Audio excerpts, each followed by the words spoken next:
Like I watched the 3 of the episodes that you guys saw, the Changeling episode, Yeah. and whatnot, and it's interesting because I've listened to your podcast. So it's interesting to watch you narrate these visuals and how they added in. So how did they do the actual like screenplaying for these episodes to go along with your podcast now? So you have actors, they have lines, and how do you decide how much of that is podcast narration versus how much of that is actual actor portrayals of what you're talking about?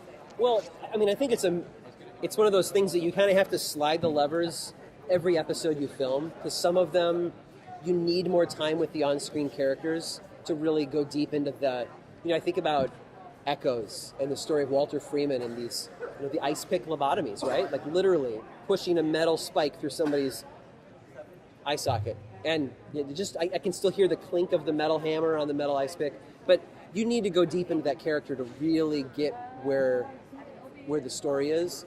And others, you can step back a little bit. You can be a little bit more disconnected and teach a little bit more of the background information. And that's where my passion is. It's in, like, look, here is a story, and I can tell you this story.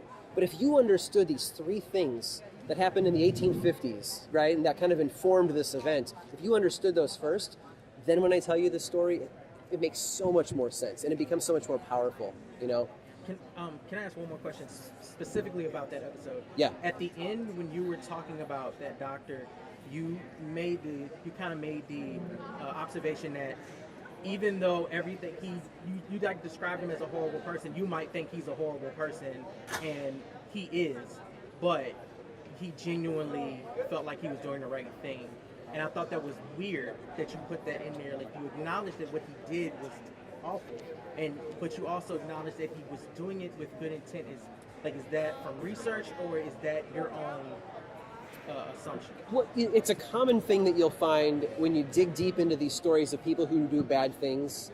Oftentimes, especially somebody like Dr. Walter Freeman, he was a medical professional who really felt like, his goal was to remove the suffering that mental health patients went through on a regular basis. So he had this like noble goal and went about it in a horrible way. And so people they're not black and white. It's not, there's a nuance to everybody where they might do monstrous things, but at the same time, they're still people, and they might have the best of intentions. And that's a quality of humans in general, is we're really good at going in with the best of intentions and screwing it up royally, and we do it time after time.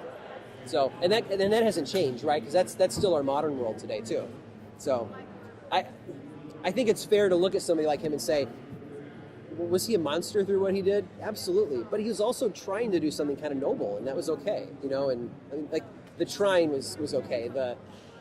The goal was okay, right? Yeah. Appreciate it. Yeah, no worries.